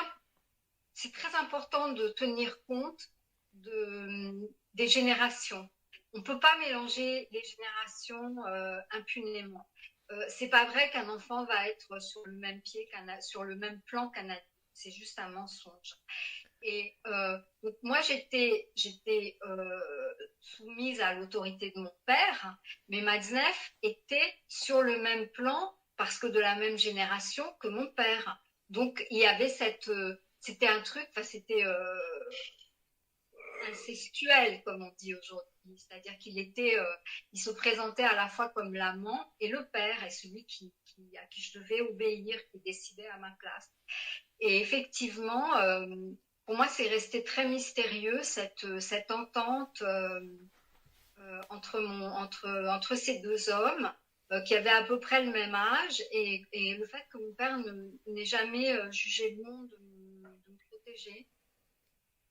Et concernant ce que vous disiez, Marion, les lettres que Matzneff avait dans sa poche pour se sortir de toutes les situations, il y en avait 2. C'était de quel homme politique exactement? Il disait le garde des Sceaux, et il aimait citer Mitterrand, qui lui aurait dit un jour vous êtes fait des ennemis parce que votre œuvre est forte au sens premier du terme, je ne sais pas trop quoi. Enfin, il avait une citation de Mitterrand avec laquelle il se trimballait. Mais là, quand il est allé retrouver une fille dont la mère était sur le pied de guerre, il avait une lettre du garde des Sceaux de l'époque. Donc, ça se retrouve facilement. Il n'y a qu'à regarder à quel journal ça correspond et puis regarder qui était garde des Sceaux à l'époque. Je ne sais pas, j'ai pas fait la vérification parce que je m'en fiche un peu. Je n'ai pas vraiment d'estime pour les gardes des Sceaux en général, pour celui-là en particulier, donc je n'ai pas cherché. Oui, je veux juste ajouter, le garde des Sceaux, c'était Alain Peyrefitte, mais Matzneff s'est aussi vanté d'avoir dans sa poche à différentes périodes, une lettre de Georges Pompidou quand il était président de la République et une lettre de François Mitterrand. Ah, donc François Mitterrand, il en avait la lettre. Okay. Ah, François Mitterrand et Matzneff, vraiment, il a vraiment balancé François Mitterrand dans le journal de l'époque, justement, de l'affaire du Corral. Parce qu'il il dit très clairement qu'à un moment donné, il est arrêté C'est-à-dire que les policiers arrivent chez lui aux aurores, perquisition. Lui est conduit au quai des Orfèvres et il ajoute et il ressort avant midi en fait, donc ça allait très très vite, quoi. C'était pas une très longue arrestation. Et l'explication qu'il donne, c'est Frédéric Grindel, qui était un autre écrivain, a joint François Mitterrand avant le Conseil des ministres. Et plus tard, dans une autre entrée du journal, il dit que si les policiers étaient tellement aimables avec lui, c'est parce que un coup de fil du président de la République, ça aide, ça arrange quand même les choses. Donc Matzneff dit très clairement, il balance Mitterrand. Et Mitterrand était, semble-t-il, admiratif de Matzneff bien après l'apparition du livre Les moins de 16 ans. Moins de 16 ans. Et il avait offert le premier livre de Matzneff à ses deux fils qui avaient 15 et 16 ans. Oui, c'est ça. Enfin, en tout cas, c'est ce que raconte Matzneff après. Oui, c'est peut-être pas vrai. Ouais. Mais je pense que c'est vrai. Si je peux me permettre, j'y connais rien en littérature, je sais vraiment pas ma spécialité. Enfin, je sais ce que c'est qu'un livre bien écrit, mais Matzneff, ça tombe des mains. C'est d'un ennui. Il n'y a rien, c'est creux, c'est vide. C'est du remplissage, quoi. Alors, il s'analyse, il analyse ses humeurs, c'est du nombrilisme. Je trouve ça consternant qu'on puisse trouver des qualités littéraires à ce genre de production. Ouais. C'est une lecture d'agenda enrobée. Oui, c'est ça. Ouais. Alors, en fait... Bien dit. Il lit son agenda et il brode autour. Ouais. Il enrobe. Ouais. Alors, moi, je rapprocherais ça de ce que disait Marion sur le fait que Matzneff a toujours été subventionné, on se demande par qui, et n'a jamais vécu de ses droits d'auteur. C'est qu'effectivement, il vendait très peu de livres, alors on lui faisait quand même beaucoup de réclames, aussi bien à la télévision que dans la presse. Il y a aussi eu j'appelle ça des hagiographies qui ont été publiées sur lui. Donc, il y a quelqu'un qui a payé pour que 3 livres soient édités à la gloire de Matzneff, sans jamais poser aucune question sur ses agissements. Et malgré ça, il ne gagnait pas, et je veux dire, il ne gagnait très peu d'argent avec ses livres. Donc, ces livres n'étaient pas lus, en fait. Il n'avait pas de public. Et autre chose, c'est que malgré tous les efforts dans ce sens, il n'a pratiquement jamais été traduit. Je crois que les moins de 16 ans ont été traduits en italien, et puis c'est tout. En fait, son best-seller, c'est un roman qui s'appelle Ivre du vin perdu. C'est là où il y a ma photo sur la couverture. Et il en a vendu 20 000. Il en a vendu 20 000 apparemment. Oh ben c'est pas mal, ça, c'est beaucoup. Oui, c'est le plus. Sinon, c'est quelques milliers. Alors qu'avec beaucoup de promotions, avec beaucoup de passages à la télévision, beaucoup d'articles flatteurs, etc. Donc, c'était vraiment. Il a été quelqu'un qui était fabriqué et tenu à bout de bras par le système. Et c'est pour ça il fallait absolument pas que je l'attaque dans un livre. L'image de Matzneff était très importante pour un groupe de personnes et ils étaient prêts à tout pour la protéger. Jusqu'en 2020, où là, tout a changé et on l'a sacrifié. Parce que Francesca, tout à l'heure, quand vous évoquiez ce moment où il se fait... il y a la police qui frappe à sa porte et qu'il est emmené pour une audition et qui s'est vite arrêté parce qu'il y a eu une intervention du garde des Sceaux. Du président de la République. Voilà. Et bien ça, c'était l'affaire du Choral. Voilà. Et donc, dans l'affaire du Choral et dans tous ses amis, tous les amis de Gabriel Matzneff, il y avait quand même des gens qui étaient mêlés de près ou de loin au choral, et dans ses livres, il évoque quand même des voyages à Manille avec des personnalités comme Édouard Bronquet-Schmack et d'autres, hein, si vous voulez un petit peu plus parler de ses amis. Alors, on peut déjà rappeler ce que c'est que l'affaire du Choral. Donc, c'est en 1982. C'est le choral, c'est ce qu'on appelle un lieu de vie, un endroit où résident des enfants et des adolescents en difficulté, pour diverses raisons d'ailleurs. Et c'est dans le Gard. Et alors, il apparaît que les éducateurs qui s'occupent de ces enfants ont avec eux des relations sexuelles. Il y a un garçon qui est retrouvé mort d'ailleurs. Et enfin la tête dans un seau, qui était une latrine. Et puis il y a une sorte d'indicateur de police. Enfin, oui, quelqu'un qui va voir la police et qui dit non mais il n'y avait pas que les éducateurs. En fait, il y avait énormément de personnalités qui venaient de Paris. Et juste justement pour avoir accès à ces enfants. Et donc, il y a le nom de Jack Lang, qui était à l'époque ministre de la Culture, qui est prononcé. Et puis, il y a le nom de Matzneff et de certains de ses amis. Donc, il y a le Bertrand Boulin, qui est le fils du ministre Robert Boulin, qu'on a retrouvé noyé dans 60 cm d'eau. Il y a René Scherrer, qui est un autre propagandiste de la pédophilie, qui est très proche de Matzneff. Et en fait, il y a plein de noms. Apparemment, il y a une centaine de noms, et la plupart sont des dignitaires socialistes. Il y a beaucoup de proches de François Mitterrand là-dedans. Donc, inutile de vous dire que assez vite, l'affaire est classée, parce que c'était juste pas possible. Pour revenir au choral et à cet enfant qui était mort, la police était empressée de clore le dossier pour noyade. Et c'est un magistrat qui a réouvert, qui a demandé une autopsie, et on s'est rendu compte qu'il avait eu le cou brisé, et je vais passer là les détails.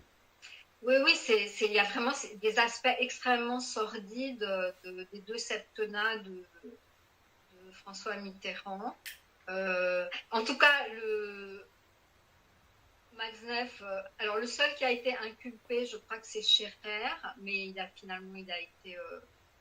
Claude Sigala a été inculpé dans l'histoire, il y a eu un procès. Et alors, oui, c'est ça. En fait, les seuls qui ont été condamnés, c'est effectivement le directeur du centre, Claude Sigala, et certains éducateurs. Mais parmi les personnalités parisiennes, personne. Alors que, par exemple, René Scherrer, c'est prouvé qu'il était allé sur place.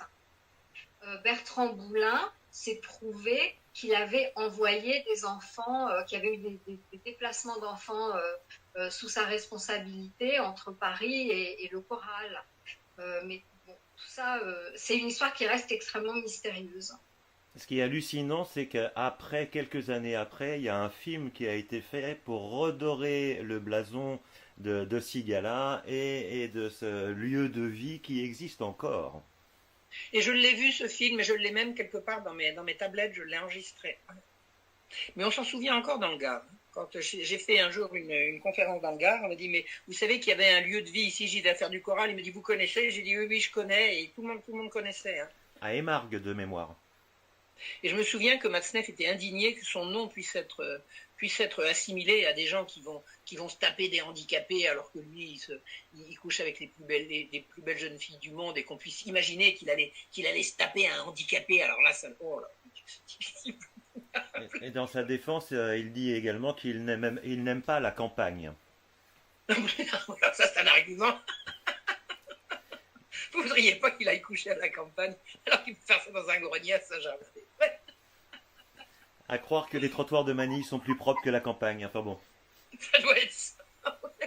J'allais le dire. J'allais préciser aussi Manille, effectivement. Là, par contre, c'est OK pour lui. Vous savez, quand j'ai écrit la première version la première version de L'amour et du crime, du sexe et des enfants, je ne l'ai pas nommé. Hein. Je ne l'ai pas nommé Matzneff. Je n'ai pas voulu faire de diffamation. D'ailleurs, je n'en fais jamais. Là, je me lâche parce qu'on en parle et puis maintenant tout le monde sait. Mais les premières versions que j'avais mises sur la toile, je ne le nommais pas. Alors, je faisais des citations de lui, mais je faisais même pas en sorte qu'on le reconnaisse. Je parlais d'un pédophile mondain et tout. Puis un jour, il y a un gars qui m'a écrit en disant, dites donc, Matzneff a lu votre truc, il paraît qu'il a accusé le coup, il n'était pas content. Il n'est pas venu me le dire. Donc voilà, il n'y a rien de lui, mais pareil. Je n'ai pas fait de diffamation, il n'était pas nommé.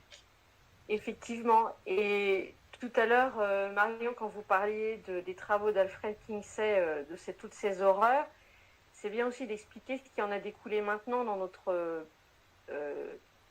historiquement plus proche, c'est-à-dire tout ce que l'OMS a fait, les droits sexuels, ce que fait aussi l'ONU. Voilà. Donc qu'est-ce que c'est les droits sexuels? Alors moi, ce que je voudrais vous raconter, si vous le voulez bien, c'est voilà, comment est né tout ce mouvement. Parce qu'il y a un historique à ça qui est pas très ancien. C'est né il y a à peu près un siècle. Hein. Nous sommes en 2023, c'est autour des années 1920. Qui est né aux États-Unis un mouvement qui avait vocation à limiter la population mondiale. C'est le planning familial. Alors regardez déjà l'hypocrisie de la chose. Vous voulez limiter la population et vous allez vous appeler une organisation familiale. Famille, c'est fait pour faire des bébés, pas pour les limiter, vous voyez ce que je veux dire. Donc, ce mouvement est né dans la mouvance socialiste eugéniste. Alors, socialiste, on a compris, eugéniste, c'est ceux qui veulent limiter la population. Et le mouvement préconisait l'instauration d'un droit de parentalité qui exclurait les inaptes, des taudis et des classes dangereuses. C'est-à-dire malheureux pauvres. Les riches auront le droit de se reproduire, les pauvres, il faudra qu'ils le méritent. La plupart du temps, ils ne le mériteront pas.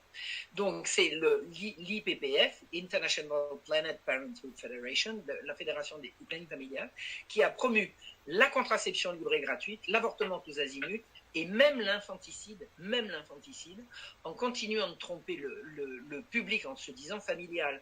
La famille promue par le planning familial, c'est une famille sans parents et sans enfants. Vous voyez le genre. Famille monoparentale sans enfants. Donc, le but premier de ces eugénistes, c'est d'abord et avant tout la réduction de la population mondiale. Il y a un plan de réduction de la population mondiale qu'on a vu à l'œuvre récemment. Hein, maintenant, ça commence à transpirer sur d'autres sujets, pas que sur le sexe. Mais il y a effectivement des gens qui ont décidé de réduire la population mondiale. Et ces gens ont décrété qu'on n'avait pas besoin de tout ce monde, qu'il fallait réduire la population mondiale et que pour ça, il fallait empêcher les bébés de naître. Hein. Donc toute cette politique d'avortement, de contraception, tout ça, ça fait partie du plan. Alors, ils ont envisagé à un moment donné de stériliser la population. Ben, c'était trop dangereux parce que si vous les stérilisez en masse, vous allez stériliser des gens qui ne font pas partie de votre cible. Donc c'était trop dangereux. Donc ils ont eu l'idée, ils ont dit bon, ben, pour faire en sorte que les gens fassent plus de bébés, on va découpler le sexe de la reproduction et la reproduction du sexe. Et il y a une déclaration qui s'appelle la Déclaration des droits sexuels des Nations Unies, c'est dans le premier paragraphe. Séparer le sexe de la reproduction et la reproduction du sexe. Or, le sexe, à quoi ça sert? Ça sert à se reproduire, et pas autre chose. Ça sert à se reproduire. Qu'est-ce que le sexe? C'est ce qui sert à reproduire la vie. C'est pas autre chose. Le plaisir qu'on en tire, c'est ailleurs. C'est ailleurs. C'est pas le but du sexe, c'est pas le plaisir. Le but du sexe, c'est la vie. Bon. Donc, ils ont décidé de découpler le sexe de la reproduction et de la reproduction du sexe. Et qu'est-ce que ça fait? Ça veut dire on va promouvoir la masturbation, le porno, le sexe tous azimuts, la sodomie, tout ce que vous voulez, tout ce qui va faire en sorte de vous occuper, de vous empêcher de faire autre chose, de vous empêcher de réfléchir, parce qu'une fois que vous êtes envahi par ça, vous ne faites plus grand-chose d'autre, et qu'il n'y ait plus aucun rapport avec l'idée de faire des bébés. Voilà. Donc c'est la révolution sexuelle initiée par Kinsey. C'est Kinsey qui a initié ça, en disant le sexe c'est fait pour se faire plaisir. Les bébés ont des désirs sexuels. Donc les bébés, ils n'ont pas des désirs sexuels pour faire des bébés. Ils ont des désirs sexuels pour se faire plaisir. Donc la révolution sexuelle initiée par Kinsey a été relayée par toutes les agences de l'ONU qui préconisent la sexualisation des enfants dès l'école avec un enseignement à la sexualité qui est rigoureusement criminel. Criminel. Les enfants doivent être protégés. Depuis que le monde est monde, on protège les enfants contre les images crues concernant le sexe. Maintenant, on les force à le voir. C'est absolument ahurissant le monde dans lequel on est tombé. Donc cette idéologie perverse qui valorise la transsexualité, qui est complètement aberrant, l'homosexualité et bientôt la bestialité, c'est dans les tuyaux, ça va sortir. Fait de l'avortement un droit fondamental, de l'euthanasie un bienfait. Vous n'allez pas bien. Attendez, on va faire une petite piqûre, ça va aller bien tout de suite, vous n'allez plus rien sentir. Attendez, on est où? Qu'est-ce que c'est que ce monde de dingue? Donc le sexe n'a plus rien à voir avec la reproduction de la vie, il est réduit au plaisir qu'on y trouve par tous les moyens disponibles hors de toute norme morale. Hors de toute norme morale. Est-ce que vous savez que la morale et la religion, la morale, on peut dire la morale avec un grand M, s'opposent à vos droits sexuels? Alors, qu'est-ce qu'on va supprimer? Les droits sexuels ou la morale? On supprime la morale. On supprime la morale. Alors, il est intéressant de noter que la guerre fait rage à l'heure actuelle aux Nations Unies entre les pays promoteurs de cet effondrement moral, c'est-à-dire les pays de l'OTAN en gros, hein, mais ça n'a rien à voir avec l'OTAN, mais en gros, les États-Unis, le bloc occidental, l'Europe, le Canada, l'Australie. Donc, la guerre fait rage aux Nations Unies entre ces pays-là et une coalition de plus en plus importante de pays qui font front commun pour protéger la vie, la famille et les enfants. Et là, j'ai découvert ça il n'y a pas longtemps, c'est très intéressant. Parce qu'il y a une bataille de titans qui se joue en ce moment aux Nations Unies pour faire pièce assez cinglée. Et là, il y a une coalition de 22 pays qui a réussi là, à bloquer. Les Américains voulaient faire passer dans une motion concernant l'éducation, ils voulaient faire passer un addendum à la fin du truc, vous savez, dernier paragraphe qu'on n'a pas le temps de lire, sur l'éducation à la sexualité obligatoire. Et une coalition de 22 pays, ils y ont passé la nuit, ils ont bloqué le truc. Alors la victoire. Alors les Américains étaient complètement dépités. Ben, la prochaine fois, ils seront en 22, ils sont 25. Et enfin, la suivante, ils seront 30. C'est-à-dire qu'il y a véritablement une guerre qui est en train d'être menée, qui est très intéressante à suivre, et guerre dans laquelle l'Afrique occupe une place prépondérante. Bravo les Africains. Ils résistent, ils résistent, ils résistent. Et ils marquent des points. Ils marquent des points. Alors, il y a les 3/4 des 22 pays qui ont réussi à bloquer la motion étaient africains, et une partie du reste était majoritairement des musulmans, puis après, il y a la Chine, la Russie, et puis je ne sais plus quoi. Donc, c'est un combat de titans qui se prépare, et je n'ai pas de doute sur qui sera le vainqueur. Alors, c'est à suivre, parce qu'on ne s'attendait pas à ce que l'ONU puisse nous préparer des bonnes nouvelles. Eh bien, je crois que c'est en cours quand même. Bravo, bravo les petits, continuez. On compte sur vous. En attendant, toutes les agences de l'ONU préconisent le sexe à l'école, etc. etc. Enfin, toutes les agences de l'ONU le préconisent. L'OMS, l'UNESCO, l'UNICEF, c'est dans tous leurs programmes.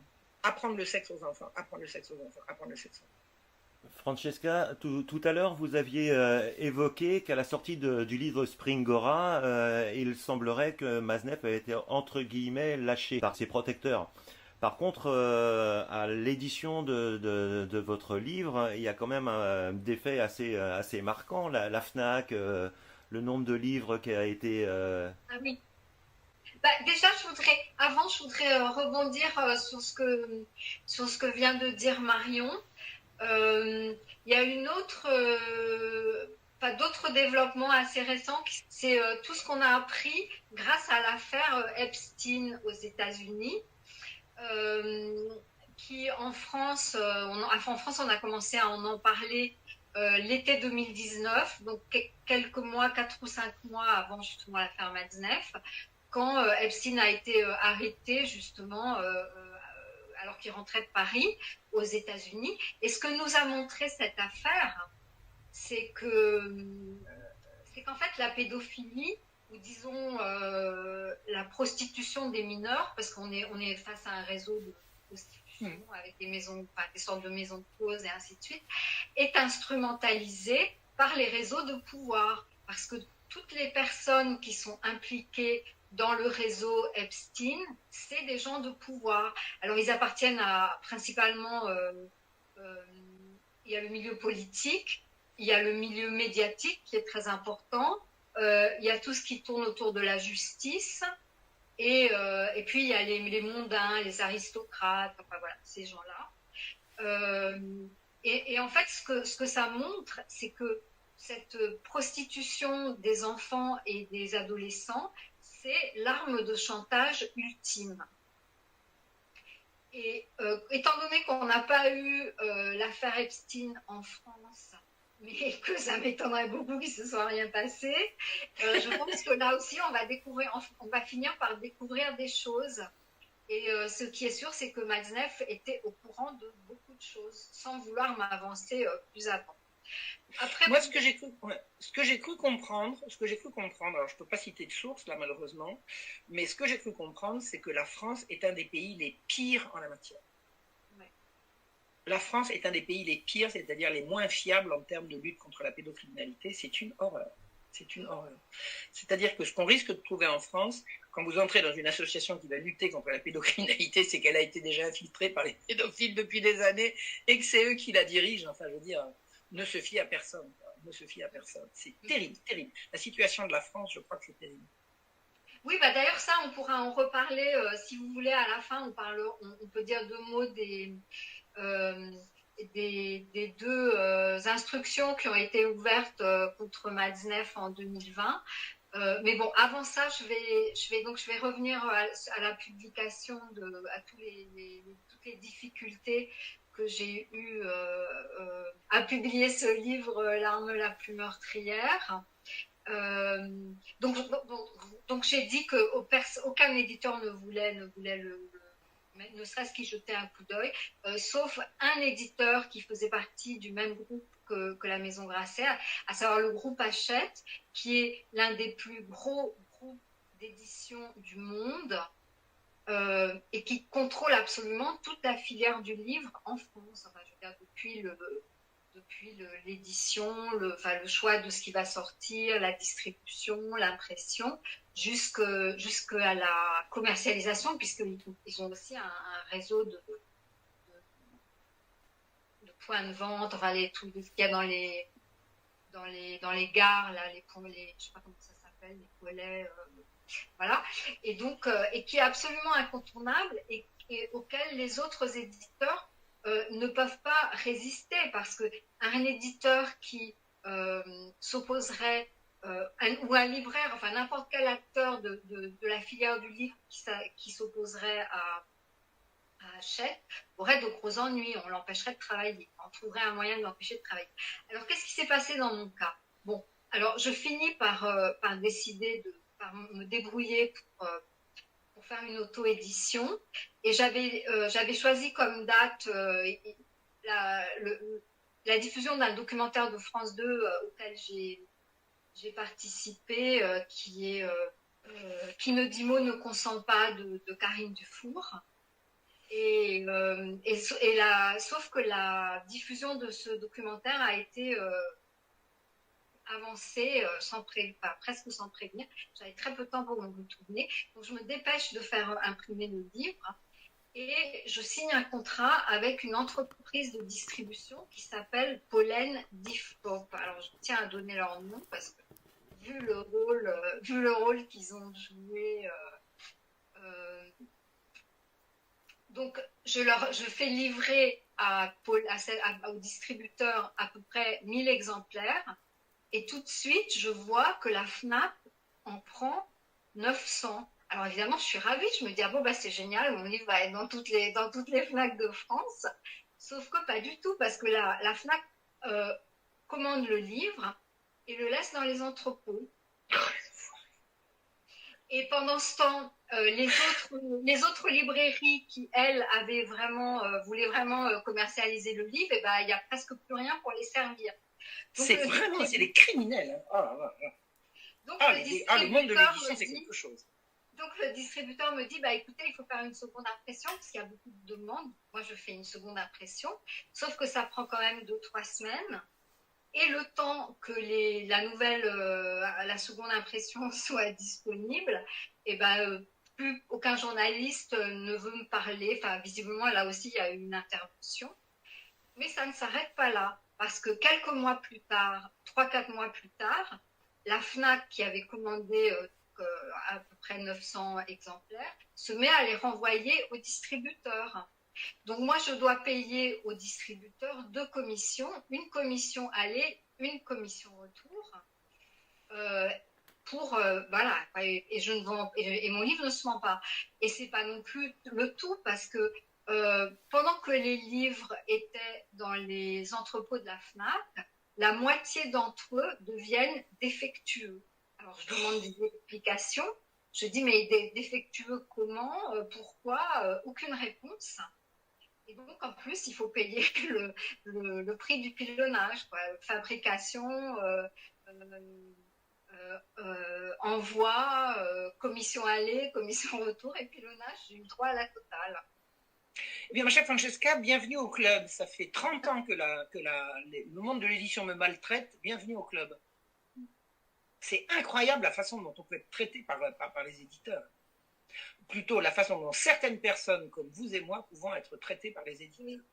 le problème, c'est qu'il y a vraiment une mainmise. Il y a un petit nombre de personnes qui contrôlent en fait tout le secteur de l'édition. Et si vous, comme je l'ai dit, si vous vous opposez si vous êtes un professionnel du livre et que vous n'obéissez pas aux instructions de ce microcosme, vous arrêtez de travailler, quoi. Vous pouvez plus travailler. Parce qu'ils contrôlent tous ces gens. J'ai oublié de le dire, mais tous ces gens contrôlent aussi la presse. Donc vous avez des relais. Le fonctionnement de l'édition en France est juste imbriqué d'une façon incroyable. C'est-à-dire que les journalistes écrivent des livres, les auteurs de livres écrivent dans les journaux, les auteurs de livres peuplent les jurys littéraires qui attribuent des prix à d'autres membres de jurys littéraires. Les membres de jurys littéraires sont également salariés par les éditeurs. Donc en fait, je veux dire, c'est un système, c'est invraisemblable. C'est la familia grande, puissance. Mais c'était déjà le cas il y a 30 ans, Francesca. Moi, j'ai commencé ma longue marche en 89. C'était déjà comme ça. Hein. Ce qui laisse sous-entendre, Francesca, qu'au final, Mazenev continue d'être protégé. Bien sûr. Alors, ce qui laisse... Alors, Mazenev... Alors, bon... Il faut quand même souligner le rôle dans cette affaire d'un personnage très important qui est Bernard-Henri Lévy. Parce que Bernard-Henri Lévy est directeur de collection chez Grasset. En fait, c'est un des dirigeants de Grasset. Enfin, rien ne se fait chez Grasset sans son accord. Et Bernard-Henri Lévy est l'un des deux protecteurs historiques de Mazenev, l'autre étant Pierre Berger, qui aujourd'hui est mort. Et comme chacun sait, Bernard-Henri Lévy exerce également une influence absolument disproportionnée sur tout ce qui est média, que ce soit télévision, presse, etc. Donc là, il y a vraiment... Et c'est ce qui me fait dire que quand les éditions Grasset décident de publier le livre de Vanessa Springora, c'est que Bernard-Henri Lévy a décidé de sacrifier Mazenev. Mais ça ne veut pas dire qu'il ait pour autant cessé de le protéger. Parce que tout à l'heure, je disais qu'il y a eu deux instructions ouvertes contre Mazenev. Alors, la première, c'est le parquet de Paris qui ouvre une enquête préliminaire contre lui pour viol commis sur mineur de moins de 15 ans. Et ça, c'est une enquête qui est confiée à l'Office central de répression des violences faites aux personnes. Elle est toujours en cours. Elle vise à identifier d'autres victimes éventuelles et elle est complètement enlisée. On n'a aucune nouvelle depuis 3 ans. Et tout de suite après, il y a une association, là, on parlait des associations. Là, c'est une association qui s'appelle l'Ange Bleu, qui attaque Mazenev pour, je cite, provocation à commettre des atteintes sexuelles et des viols sur mineurs, ainsi que pour apologie de crime. Mais l'avocat de cette association, qui s'appelle Maître Méana Mounou, se trompe de juridiction. Donc il avait une fenêtre de 3 mois pour déposer la plainte pour apologie de crime. Et il se rend le temps que le tribunal lui répondent qu'il s'est trompé de juridiction, la fenêtre s'est refermée et donc la plainte n'est pas recevable. Donc aucune de ces procédures ne débouche sur rien. Et Mazenev, qui a aujourd'hui 86 ans, continue à échapper aux poursuites, j'ai envie de dire, comme toujours, quoi. Comme toujours. Mais le coup du vice de procédure, ça marche à tous les coups. Hein. Si tu veux, si on veut noyer une affaire, on fait un vice de procédure. Hein. Ils connaissent le truc par cœur. C'est comme ça que l'affaire du petit Grégory est en suspens. C'est vice de procédure sur vice de procédure. Une affaire un peu plus connue encore, si c'est possible, l'affaire Calas. L'affaire Calas, elle a été remise en question par un vice de procédure qui avait été intelligemment mis là où il fallait pour le permettre. Quoi. Donc, ouais. Les magistrats, ils connaissent ça. On va faire un vice de procédure, comme ça on s'en tirera, quoi. Et c'est ce qui permet à Mazenev de dire mais moi je suis innocent comme l'enfant qui vient de naître. Personne, il a été complètement blanchi dans l'affaire du Choral, qui était la seule où il aurait pu vaguement être mise en cause. Je sais pertinemment de sources sûres qu'il y a eu un grand nombre de plaintes déposées contre lui, mais il était intouchable. Et là, ça continue. Donc, on voit qu'on l'a lâché, mais on l'a pas entièrement lâché. Et il continue. Alors, à un moment donné, il avait quitté la France, il s'était réfugié en Italie.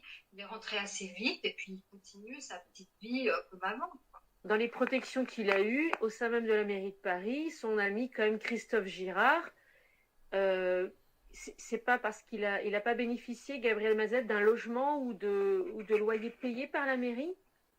Alors, Matzneff a bénéficié, d'abord il a bénéficié de subventions de tous les gouvernements à partir des années 70, c'est-à-dire pas très longtemps après la publication des moins de 16 ans, mais j'ai pas retrouvé l'année exacte, jusqu'en 2020, il reçoit une subvention qui équivaut à peu près à un SMIC, à un salaire minimum, et ça c'est tous les gouvernements droite ou gauche. Il reçoit pas mal de décorations, là aussi, droite et gauche, tous les gouvernements le décorent. Il est subventionné par son éditeur. Il a un logement effectivement subventionné, mais qui lui a été attribué par la mairie du 5e. En 2020, on lui a retiré la subvention du ministère de la Culture, c'est-à-dire du Centre national du livre. Et bon, il se plaint beaucoup. Je ne sais pas si vraiment il est si pauvre que ça, honnêtement, je sais pas. Alors, Maznev est un dandy, donc il ne s'habille, il ne porte que des vêtements très chers. Il s'habille chez Armis. Apparemment, il continue de s'habiller chez Armis, donc je ne sais pas quoi en penser. Ce type a toujours été subventionné, il a toujours été entretenu. Il a toujours été entretenu. C'est un type entretenu, c'est un homme entretenu, c'est clair. Tout à fait. Et quand il était en Italie, il a quand même passé plusieurs mois dans un hôtel 4 étoiles, peut-être 6 mois, je ne sais pas combien exactement. Quelqu'un payait la note, forcément. Il a été entretenu pendant 2 ans par Pierre Berger et Yves Saint-Laurent dans les années 80. Et c'est pour ça, d'ailleurs, c'est Christophe Girard, en fait, qui à l'époque dirigeait la Fondation Saint-Laurent, qui était la cheville ouvrière de ce financement. Et effectivement, il a été mis en cause. Christophe Girard, qui était adjoint à la maire de Paris, chargé de budget culturel. Mais ce qu'il faut rappeler quand même, c'est que Christophe Girard, c'est le seul en fait qui est tombé. Et la raison pour laquelle il est tombé, c'est parce qu'un journaliste étranger, le correspondant du New York Times, a enquêté sur lui. Parce que sinon, Girard, il s'en tirait, je veux dire, c'était de l'eau sur les plumes d'un canard. Hein. Là, ils se sont heurtés à un journaliste étranger qui voulait c'est le seul. Oui, parce que dans l'article du New York Times, c'est le témoignage de Anis Hachmaïd, qui, quand il était adolescent au Maroc, raconte que dans la villa de Pierre Berger et d'Yves Saint-Laurent, où Christophe Girard était invité de longues semaines, il l'a accusé de viol. Et Christophe Girard, effectivement, qui était attaché à la culture à la mairie de Paris, qui a le mandat le plus long en ce qui concerne cette fonction, hein, en termes historiques, hein, à la mairie de Paris.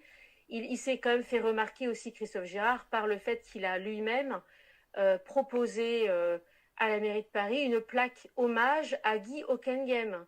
Donc Guy Hockenghem, c'est le SPAR, c'est Fou d'enfance, c'est l'apologie de la pédocriminalité dans les mêmes années que Matzneff, années 70. Guy Hockenghem était un très proche ami de Matzneff. Je peux faire une petite aparté historique. La mairie de Paris a dévoilé une plaque il y a quelques années, alors probablement toujours à la demande des mêmes, hein, un vœu de la mairie de Paris pour glorifier la mémoire du dernier couple homosexuel brûlé vif en place de Grève pour cause d'homosexualité au XVIIIe siècle. La bonne blague. Alors, je connais l'histoire, je la connais même très très bien. Ils n'ont pas été brûlés vifs, ils ont été brûlés morts. C'était pas un couple parce qu'ils venaient de se rencontrer. Et si ça avait été un homme et une femme qui faisaient ça au même endroit, c'était le même tarif. C'est-à-dire qu'en fait, c'était pendant l'époque où la police enlevait les enfants dans les rues. On ne savait pas trop pourquoi, mais il y a eu une révolte de parents, il y a eu un soulèvement d'une grande violence. Et l'affaire de ces deux homosexuels est arrivée juste à temps pour détourner la colère du peuple et a permis aux magistrats qui ont jugé, elle s'appelait Dio et Le Noir, ils ont été pris en flagrant délit rue Montorgueil. Hein. Ils disaient ça dans la rue, c'est bon, leur compte était bon. Hein, bon. Ils auraient dû normalement être admonestés, 3 coups de fouet sur les fesses et puis hop, repartir, servir la police comme indicateur. Et là, à la surprise générale, ils ont été condamnés à mort et exécutés. Alors, brûlés morts, hein, pas brûlés vifs, mais enfin exécutés quand même. Et personne ne comprenait pourquoi, parce que ça ne se faisait pas. Ça fait belle lurette qu'on n'exécutait pas les homosexuels en tant que tels. Donc, ce qui s'est passé, c'est que comme Paris était en état d'insurrection pour cause d'enlèvement d'enfants par la police, eh bien, les magistrats ont condamné Dio et Le Noir pour faire un exemple. Vous voyez, on est en termes de mœurs, ne croyez pas que la police soit laxiste. La justice n'est pas laxiste. Donc, Dio et Le Noir ont payé pour les enlèvements d'enfants. De là à leur faire une plaque à leur honneur, je veux dire, maintenant, vous empapaoutez au milieu de la chaussée, et là, vous avez droit à une plaque, c'est bien. C'est bien. C'est les nouvelles normes, c'est les nouvelles règles. Qu'est-ce qu'il a fait dans la vie, celui-là? Il s'est fait prendre en train de se faire mettre sous un lampadaire, au milieu de la nuit, au milieu d'une rue, voilà, devant les passants, parce que s'il n'y avait pas eu de passants, on ne les aurait pas pris. Et ça mérite une plaque, ça mérite le. Et alors, il y a un truc rigolo, c'est qu'il paraît, je ne suis pas allé voir, mais ça fait 3 fois qu'il change la plaque de place, parce qu'elle est systématiquement vandalisée, et les Parisiens sont pas si cons. Vous vous rendez compte? Des plaques à qui? Non, mais sans blague, sans blague. Ça durera moins longtemps que les impôts, ces affaires. On va voir le bout, on en verra le bout. Justement, est-ce que Marion, il y a une note positive qu'on peut dire? Est-ce qu'il y a des actions à mener? Comment vous voyez, vous, l'avenir de cette protection des pédocriminels judiciaires et médiatiques? Comment vous voyez l'avenir? Moi, je vois les choses évoluer vraiment dans le bon sens, parce que quand j'ai commencé à en parler il y a 30 ans, les gens ils faisaient ça. Hein. Ils disaient, mais enfin, ça, elle est folle. Qu'est-ce qu'elle raconte? Moi, la première fois que j'ai dit pédo, on disait pas pédocriminel, on disait juste pédophile, les gens me disaient, c'est quoi? Alors que maintenant, tout le monde a compris. Donc, l'évolution en 30 ans. Alors, je veux dire, moi, ma position par rapport à cette affaire-là, l'essentiel du mal provient du mensonge. C'est le mensonge, le mensonge, le mensonge. Le mensonge qui me fait, le mensonge des plannings familiales. Le mot planning familial est déjà un mensonge. On ne planifie pas la famille en tuant les bébés et en poussant à la masturbation. Vous voyez ce que je veux dire? C'est pas ça, planifier la famille. Donc, les mensonges historiques, je vous ai raconté lesquels. Donc, le mal avance, et je vous ai dit que vous comprenez que ça vient de très loin, par la dissimulation et par le remplacement de la réalité par des leurres fabriqués qu'on met devant. Vous savez, comme les villages Potemkin. Hein. Donc, aussi longtemps que le mensonge tient, le programme avance. Mais dès que la vérité commence à émerger, la machine se grippe. Alors, je vous dis, moi, il y a 30 ans, quand on disait pédophile, les gens ne comprenaient pas ce qu'on disait. Et quand je racontais ce que je savais, on disait que j'étais folle. Et j'ai même des amis qui se sont fâchés avec moi parce qu'ils en avaient marre de m'entendre dire des conneries. Il y a des gens qui étaient chez moi qui sont partis en claquant la porte parce qu'ils ne supportaient pas d'entendre dire qu'on violait des enfants en France. Vous voyez le truc? Donc, on peut dire quand même que les choses évoluent dans le bon sens. Et tout le monde maintenant a compris de quoi on parle. Et ça, il y a un point de non-retour. Il y a un point de non-retour. Alors, qu'est-ce qui reste à faire? Pour nous, chercher la vérité et la dire. Il n'y a que ça à faire pour nous. Je ne suis pas militaire, je ne suis pas lutteur, voilà, je suis ni gendarme, ni policier, ni juge. Qu'est-ce qu'on peut faire? Chercher la vérité et la dire sans relâche, encore et encore, jusqu'à ce que la corde cède et que ce système criminel s'écroule. Et moi, je pense que c'est pour bientôt. Parce que quand je regarde l'évolution de la conscience collective sur le sujet, c'est incomparable aujourd'hui et il y a encore 30 ans. Ça fait 30 ans que je suis sur le sujet, ça fait 30 ans que je me bats sur le truc. J'aime autant vous dire que c'est le jour et la nuit. C'est le jour et la nuit. Donc je suis relativement optimiste. Alors optimiste, d'abord parce que j'ai la foi, alors quand on a la foi on est optimiste, mais parce que je vois que la conscience avance et elle ne recule pas. La conscience collective avance, on marque des points et il n'y a pas de retour en arrière. Il n'y a pas de retour en arrière. Alors tant pis, bon, l'ogre des disparus de Lyon mourra dans son lit, Gabriel Matzneff aussi probablement, mais n'empêche, ça avance. Et qu'est-ce qu'on peut faire? Continuer à chercher la vérité, la dire, chercher la vérité, la dire, chercher la vérité, la dire. Alors, il y a la difficulté à laquelle nous nous heurtons, à laquelle je me heurte, et c'est la même difficulté pour tout le monde, c'est de se prémunir des infiltrés. Les gens qui arrivent avec la gueule enfarinée en me disant « Moi, je lutte contre la pédophilie, rejoignez-moi », je me méfie. Il est bien évident que les pédophiles se mettent dans toutes les instances qui luttent contre la pédophilie. On serait pédophile, on ferait comme eux. Comme on n'est pas pédophile, on ne le fait pas, mais on serait pédophile, on ferait comme eux. Donc tout est infiltré, tout ce qui est institutionnel est infiltré. Eh bien, il faut continuer, chercher la vérité, la dire. Alors, la vérité, c'est quoi? En termes historiques, c'est comme en termes journalistiques. Si vous citez vos sources, ça avancera. Hein, c'est pareil, Francesca. Vous avez été journaliste. La différence entre une information et une opinion, c'est que l'information, elle est sourcée, que l'opinion, c'est la mienne. Hein? En histoire, c'est pareil. Donc, si on a des informations à donner, si vous voulez savoir comment je sais qu'on trafiquait des milliers d'enfants à l'hôpital général, eh bien, c'est aux archives de l'assistance publique, les registres d'entrée et des sorties, entre les années 1747 et 1757, j'ai tout essoré. Vous pouvez aller y voir, vous pouvez aller vérifier. Et il faut continuer, chercher la vérité, la dire, chercher la vérité, la dire. Et pas se laisser impressionner par les gens qui vous insultent. Parce qu'alors là, d'ailleurs, c'est quand même un marqueur. Quand on commence à vous insulter, c'est que vous êtes sur le bon. Oui, c'est qu'on est du bon côté, c'est qu'on est sur c'est que vous êtes du bon côté. Alors, je voudrais rebondir justement sur cette histoire de source, parce qu'il y a une chose qui s'est passée en janvier 2020 quand est sorti le livre de Vanessa Springora et que le microcosme a été obligé de lâcher Matzneff. Une chose tout à fait étonnante qui s'est passée, c'est que ces éditeurs ont décommercialisé, si j'ose dire, une vingtaine de ces livres. Et ça, c'est quelque chose. Alors, la France est censée être la patrie de la liberté d'expression. La bonne blague. Quand même, je veux dire, resupprimer 20 livres, retirer 20 livres de la circulation d'un coup, c'est énorme. Ça s'est jamais vu, ça s'est jamais vu. Donc, qu'est-ce qui s'est passé exactement? Donc, il y a sur ces 20 livres, il y en a une quinzaine qui sont justement le fameux journal où Matzneff raconte tout ce qu'il fait. Qui est un peu comme un développement de son carnet d'adresses, et son carnet d'adresses était très très fourni. Donc en fait, non seulement il raconte ses petits bobos, ses distractions, ses frasques, ses déjeuners, etc. Mais le menu d'hier soir. Ah, le menu d'hier soir. Mais les crues sous la cendre. Oh là là. Mais il balance, il donne les noms de tous les gens qu'il connaît. Tout le temps, il balance tout le temps les noms. Il balance tout le temps les noms. Et donc parmi les éditeurs, il y a 4 éditeurs à ce moment-là qui suppriment, qui décommercialisent les livres. Il y a surtout Gallimard, mais il y en a aussi 3 autres. Il y a Léo Cher, qui est le mari de Nathalie Reims. Il y a Stock, et puis je ne sais plus quoi, je pense qu'il y en a un autre.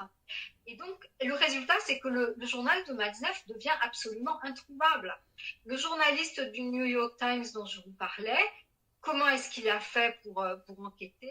Eh bien, il est allé lui-même, ou alors il a envoyé un collègue, je ne sais pas, à la grande bibliothèque, et ils ont photographié chaque page de chaque volume du journal de Matzneff. Donc, c'est très important pour eux. En fait, c'est de faire disparaître les preuves. Et alors, je veux dire, c'est juste incroyable. Il y a encore beaucoup d'informations, je pense, à tirer du journal de Matzneff. Les choses ne sont pas dites toujours très clairement parce que c'est un journal qui a toujours été très sévèrement expurgé. En général, l'avocat en faisait enlever entre le quart et le tiers parce que c'était juste pas publiable. Mais voilà, importance des sources. Hein. Et dans ces avocats, les avocats de Gabriel Matzneff, il y avait quand même aussi des gens qui le protégeaient, notamment Thierry Lévy qui a fait la préface d'un de ses livres. Thierry Lévy, on l'a entendu aussi à la télévision. Oui. Et il y a aussi François Gibault, Oui, c'est ça. Alors Thierry Lévy, c'est une vieille histoire. C'était une vieille. Bon, il est mort aujourd'hui, Thierry Lévy. Mais entre lui et Matzneff, c'était une vraie histoire parce que c'est lui qui a lancé Matzneff en tant que chroniqueur de presse. Matzneff a beaucoup publié dans la presse en plus de ses bouquins. Et donc il a commencé cette carrière-là dans une publication qui s'appelait Aux Écoutes, qui appartenait à la mère de Thierry Lévy. Et après ça, Thierry Lévy l'a toujours défendu. Il faut savoir que Thierry Lévy, c'était une sorte de libertarien complètement fou qui voulait vider les prisons, qui se disait autoritaire au service de la liberté. Et donc, c'est lui qui a rédigé la préface de La Passion Francesca pour m'intimider, parce que Matzneff n'a jamais fait écrire de préface à aucun de ses livres par qui que ce soit, sauf ce livre-là. Et après, effectivement, il y a François Gibault, qui est un intéressant personnage. Il y a Emmanuel Pierrat, et tous ces gens forment vraiment, je vous dis, c'est la famiglia grande. Ainsi, Pierrat, il raconte que sa carrière a été lancée par Olivier Corpet, qui était le fondateur de l'Institut des mémoires de l'édition contemporaine, là dont je parlais, où se trouvent toutes les archives de Matzneff. Matzneff a dédié un roman à Corpet. Pierrat, qui se revendique franc-maçon, très porté lui aussi sur les écrits du marquis de Sade, qui a eu beaucoup de problèmes judiciaires depuis 2-3 ans, qui a dû fermer son cabinet, et qui est aussi, je crois, administrateur du musée Yves Saint-Laurent. Donc on voit le lien toujours avec Pierre Berger, Yves Saint-Laurent, etc. Et puis alors il faudrait aussi mentionner, bien qu'elle n'ait pas joué un rôle énorme, profitons-en, Clémence Debré, qui à l'époque était avocate, qui est une petite fille de l'ancien Premier ministre Michel Debré, qui a donc renoncé à être avocate et qui aujourd'hui est écrivain et qui se revendique chasseuse de filles. Chasseuse de filles. Ça veut dire quoi? Ça veut dire qu'elle chasse les filles, comme Matzneff chasse les adolescents ou les enfants. Quelle époque! Quelle époque! Voilà et tous ces gens sont vraiment très proches les uns des autres. Vous commencez à enquêter sur l'un, vous tombez, vous tirez, vous retrouvez tous les autres. Et géographiquement, à Paris, c'est Saint-Germain-des-Prés, c'est quoi? C'est Saint-Sulpice, c'est quoi le quartier général?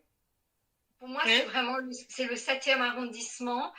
Alors, Matzneff a écrit un livre qui s'appelle Boulevard Saint-Germain, parce que pour lui, il habite pas très loin du Boulevard Saint-Germain, mais du côté 5e. Mais vraiment, ça se passe entre la brasserie Libre, les éditions Gallimard. Tous ces gens habitent le 7e arrondissement. Ça va jusqu'au cinéma La Pagode, qui appartenait à l'avocat Gibault, et lequel a un hôtel particulier juste à côté. Ça va jusqu'à la rue de l'Université, qui est l'adresse d'une des photographes attitrées de Matzneff. Enfin bon, je ne veux pas rentrer dans trop de détails parce que ça nous amène très loin, quoi. Je pourrais vous parler de ça pendant des heures. Matzneff a souvent dit qu'il postait lui-même des lettres à certaines personnes précieuses pour lui et que ces personnes n'habitaient pas très loin, quoi. Il n'avait pas besoin de les mettre à la poste, quoi. Il allait les mettre directement dans la boîte aux lettres voilà. Oui, c'est un tout petit milieu. C'est un tout petit milieu très imbriqué. En tout cas, Marion Sigaud, merci de votre présence. Francesca, merci. Colombe, merci pour toutes ces bonnes questions. Et dans le descriptif de la vidéo, je vous mettrai un article que je suis en train de terminer et il y a tout sur Matzneff. Allez, gros bisous, je m'en vais. Bye. Bonne soirée. Merci. Bye. Au revoir. Merci pour votre écoute et surtout n'hésitez pas à partager cette vidéo. Prenez soin de vous et de vos proches. À bientôt, ici ou ailleurs. Portez-vous bien.